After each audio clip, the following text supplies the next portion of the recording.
bem-vindo ao canal História para Enem, onde aqui resolvemos as questões de histórias dos Enems passados, hoje com a aula de História do Brasil. Na última aula resolvemos questões que abordaram o Brasil colônia. Na aula de hoje resolveremos 4 questões, sendo 3 do primeiro reinado e uma do período da regência. As 4 questões são uma de 2009, uma de 2012, outra de 2014 e outra de 2019. Agora vamos às resoluções. No Caderno Amarelo de 2014, nós temos a questão 30, que fala sobre a transferência da família real em 1808 para o Brasil. No texto de Novaes e Alencastro diz o seguinte: a transferência da corte para a América Portuguesa, a família real e o governo da metrópolis trouxe também e sobretudo boa parte do aparato administrativo português. Personalidades diversas e funcionários régios continuaram embarcando para o Brasil atrás da corte, dos seus empregos e dos seus parentes após o ano 1808. O questionamento é o seguinte: os fatos apresentados se relacionam ao processo de independência da América Portuguesa por terem...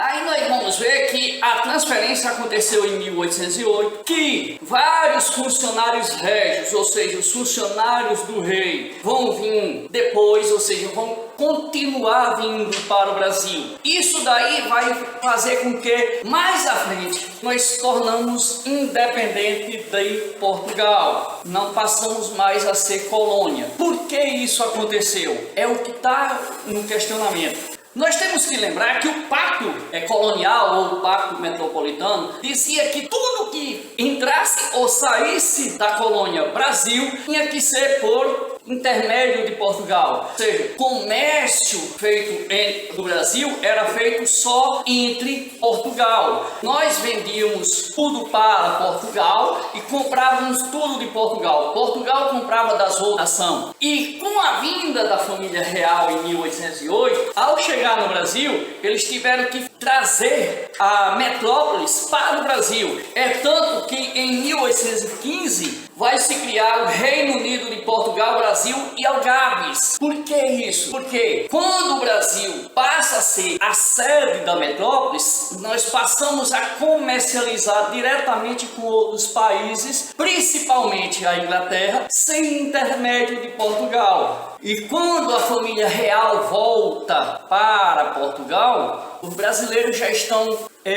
viciados nesse comércio com a Inglaterra, não querem mais voltar ao status de colônias. Por isso daí o processo da independência do Brasil vai começar justamente com a vinda da família real em 1808, quando ela é obrigada a sair de Portugal devido ao bloqueio continental imposto por Napoleão Bonaparte, onde se Portugal não fizesse o bloqueio para as mercadorias inglesas, a França ia invadir. E com a ajuda da Espanha, os franceses invadiram então Portugal e obrigando a família real a vir desembarcar no Brasil. Para a Inglaterra, isso foi bom porque continuou o comércio. Deixou de ter comércio com a Europa e passou a ter o comércio diretamente com o Brasil. Então, com isso daí, nós vamos ver que a vinda da família real, ou seja, os fatos apresentados, tem relação ao processo da independência da América Portuguesa, ou seja, do Brasil, por terem enfraquecido o pacto de dominação metropolitana, ou pacto colonial. Portanto, devemos marcar a letra B.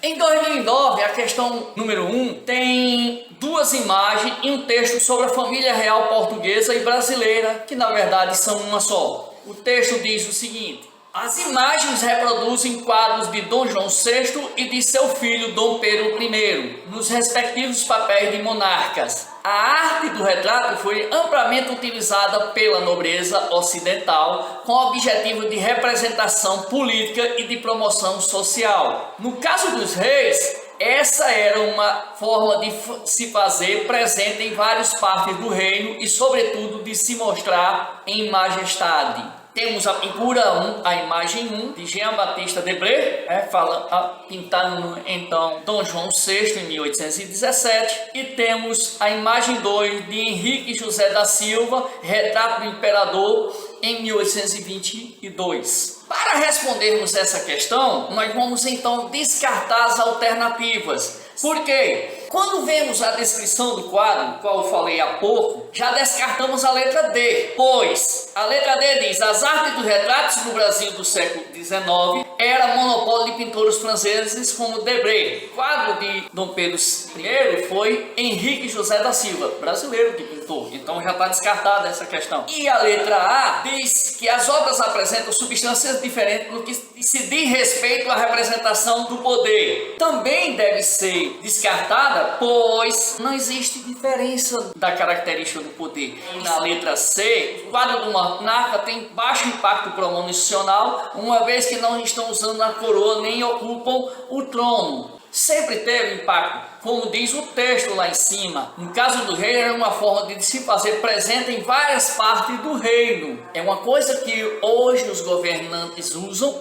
colocar seu retrato, sua foto, todas as repartições públicas. Na letra B, diz: seria suntuoso a questão, né? O quadro de Dom João VI é mais suntuoso porque retrata um monarca europeu, tipo do século XIX. Suntuoso, ou que seja, que tem muito mais luxo. Se nós formos olhar as fotos aí, quem tem mais luxo? Dom Pedro I. Olha a coroa, olha o cetro maior de ouro. Então, o luxo está mais para o monarca europeu, que é o caso de Dom João, ou para o monarca brasileiro, que é o caso de Dom Pedro I. Se fosse o inverso, a resposta certa seria B. Então, só sobra a letra E, que diz o seguinte: o fato de pai e filho aparecerem pintados de forma semelhante sublinha o caráter de continuidade dinástica, aspecto político essencial ao exercício do poder régio. Um sucede ao outro e a continuidade se dá poder régio. No Caderno Azul de 2012, nós temos a questão 17, que traz um texto sobre a Noite das Garrafadas no Rio de Janeiro, acontecimento de 1830. O texto diz o seguinte: após o retorno de uma viagem a Minas Gerais, onde Dom Pedro I fora recebido com grande frieza, seus partidários prepararam uma série de manifestações a favor do imperador no Rio de Janeiro, armando fogueiras e luminárias na cidade. Contudo, na noite de 11 de março tivera início os conflitos que ficaram conhecidos como a Noite das Garrafadas, durante as quais os brasileiros apagavam as fogueiras portuguesas e atacavam as casas iluminadas, sendo respondido com cacos de garrafas jogadas nas janelas. O enunciado fala o seguinte: os anos finais do primeiro reinado, 1822 a 1831, se caracterizavam pelo aumento da tensão política. Nesse sentido, a análise dos episódios descritos em Minas Gerais e no Rio de Janeiro revela que demonstra sobre o poder de Dom Pedro I durante o primeiro reinado. Lembrando o seguinte: no final do primeiro reinado, que é o que está escrito aí, é final, é o período total do primeiro reinado, 1822 a 1831. Então, o autoritarismo de Dom Pedro I enfrentava críticas e batia de frente com os anseios da maior autoridade das elites regionais. Nesse sentido, houve disputa entre os que eram favoráveis, que a maioria eram os portugueses, representantes do partido português, e aqueles que eram com o imperador, representantes do partido brasileiro. O episódio mais tenso dessas oposições foi chamado de Noite das Garrafadas, ocorrida no Rio de Janeiro, que mostrava a gravidade da situação e fez com que o imperador renunciasse apenas um mês após o ocorrido. A Noite das Garrafadas é um episódio que aconteceu em novembro de 1830, quando o jornalista Libério Badarou, que denunciava o autoritarismo do imperador Dom Pedro I, é assassinado. E supondo-se que foi a mando do próprio governante, os assassinos eram aliados políticos do imperador, e esse episódio desencadeou uma onda de manifestações contrárias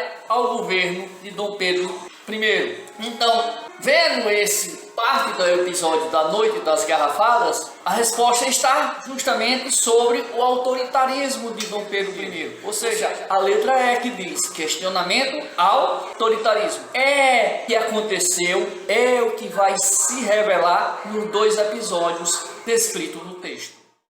No Caderno Amarelo de 2019, nós temos a questão 66, que traz uma questão sobre o período regencial brasileiro. O enunciado da questão diz o seguinte: uns via na abdicação uma verdadeira revolução, sonhando com um governo de conteúdo republicano. Outros exigiam o respeito à Constituição, esperando alcançar, assim, a consolidação da monarquia. Para alguns, somente uma monarquia centralizada seria capaz de preservar a integridade territorial do Brasil. Outros permaneciam ardorosos defensores de uma organização federativa, à semelhança da jovem República Norte-Americana. Havia aqueles que imaginavam que somente um poder executivo forte seria capaz de garantir e preservar a ordem vigente. Assim como havia os que eram favoráveis à atribuição de amplas prerrogativas à Câmara dos Deputados, por entenderem que somente ali estariam representados os interesses das diversas províncias